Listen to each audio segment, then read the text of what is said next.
అంతర్జాతీయ ఉద్రిక్తతల మధ్య భారత్కు భారీ ఊరట లభించనుంది. సౌదీ అరేబియా నుంచి ముడి చమురుతో బయలుదేరిన లైబీరియా ఆయిల్ ట్యాంకర్ సురక్షితంగా ముంబై తీరానికి చేరుకుంది. మధ్యప్రాచ్యంలో యుద్ధం మొదలైన తర్వాత అత్యంత కీలకమైన హర్ముజ్ జలసంధిని దాటిన తొలి నౌక ఇదే కావడం గమనార్హం. భారత నౌకల రవాణాకు ఇరాన్ ప్రభుత్వం ప్రత్యేక సడలింపులు ఇవ్వడంతో ఈ ప్రయాణం సాధ్యమైంది. చమురు, గ్యాస్ కొరతతో ఇబ్బందులు ఎదుర్కొంటున్న తరుణంలో ఈ నౌక రాక దేశ ఇంధన నిల్వలపై సానుకూల ప్రభావం చూపుతుందని నిపుణులు భావిస్తున్నారు. దీనిపై మరింత సమాచారం మా ప్రతినిధి ఉషా అందిస్తారు.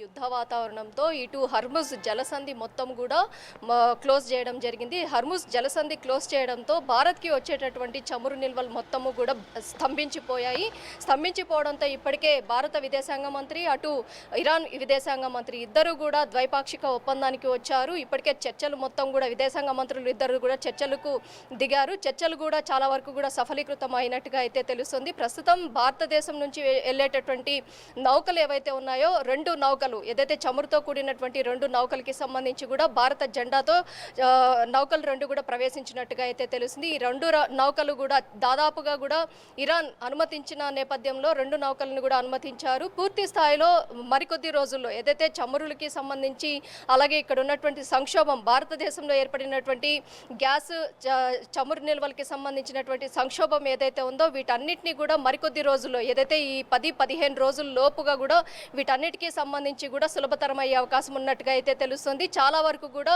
కేంద్ర ప్రభుత్వం ఏదైతే ఇరాన్ పర్యటనలో భాగంగా పీఎం నరేంద్ర మోడీ చేసినటువంటి వ్యాఖ్యల ఫలితంగానే ఇవాళ ఈ రోజు ఏదైతే గ్యాస్ నిల్వలకి సంబంధించి కావచ్చు, ఆయిల్ నిక్షిప్తాలకి సంబంధించి కావచ్చు, చాలా వరకు కూడా ఇంతటి సంక్షోభం ఏర్పడింది అన్న కోణంలోనే ఏదైతే ఇటీవలే చూసుకున్నట్టయితే ఎమ్మెల్సీలు సైతం కూడా చెప్పుకున్నటువంటి నేపథ్యం కూడా కనిపిస్తుంది. దీనిపై ఇప్పటికే పార్లమెంటులో కూడా చాలా వరకు కూడా భగ్గుమంటున్నాయి.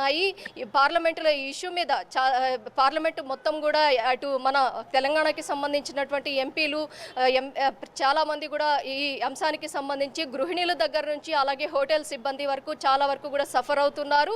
దీన్ని వెంటనే రెక్టిఫై చేయాలి. వెంటనే గ్యాస్ సిలిండర్లకి సంబంధించి అటు డొమెస్టిక్, కమర్షియల్ రెండు గ్యాస్లకి సంబంధించి కూడా వెంటనే కేంద్ర ప్రభుత్వం చర్యలు తీసుకోవాలన్న కోణంలోనే అటు ప్లకార్డులు పట్టుకొని పార్లమెంట్లో కూడా ధర్నాకు దిగిన నేపథ్యాన్ని కూడా మనం చూసుకోవచ్చు. మొత్తం మీద చూసుకున్నట్టయితే భారత్ ఇరాన్ మధ్య ద్వైపాక్షిక ఒప్పందం ఏదైతే ఉందో ఈ ఒప్పందంతో కాసేపటి క్రితమే ఏదైతే ఆయిల్కి సంబంధించి కావచ్చు, ఇటు గ్యాస్కి సంబంధించి కావచ్చు, రెండింటికి సంబంధించి కూడా రెండు నౌకలు కూడా లోనికి ప్రవేశించినట్టుగా అయితే తెలుస్తుంది. ఇరాన్ లోపలికి ప్రవేశించినట్టుగా అయితే తెలుస్తుంది. ఈ నౌకలకి సంబంధించి ద్వైపాక్షిక ఒప్పందాలు మొత్తం కూడా సఫలీకృతం అయినట్టుగా అయితే తెలుస్తుంది. మొత్తం మీద మరికొద్ది రోజుల్లో ఖచ్చితంగా గ్యాస్ నిల్వలకి సంబంధించి ప్రజలకి సంబంధించి ఇది ఊరట అయినటువంటి వార్తగానే తెలుస్తోంది. ప్రజలు చాలా వరకు కూడా డొమెస్టిక్, కమర్షియల్ గ్యాస్ మీద చాలా వరకు కూడా డిపెండ్ అయినటువంటి వ్యక్తులు ఎవరెవరైతే ఉన్నారో వారందరికీ కూడా ఈ వార్త ఏదైతే ఈ ద్వైపాక్షిక ఒప్పందం వార్త ఏదైతే ఉందో చాలా వరకు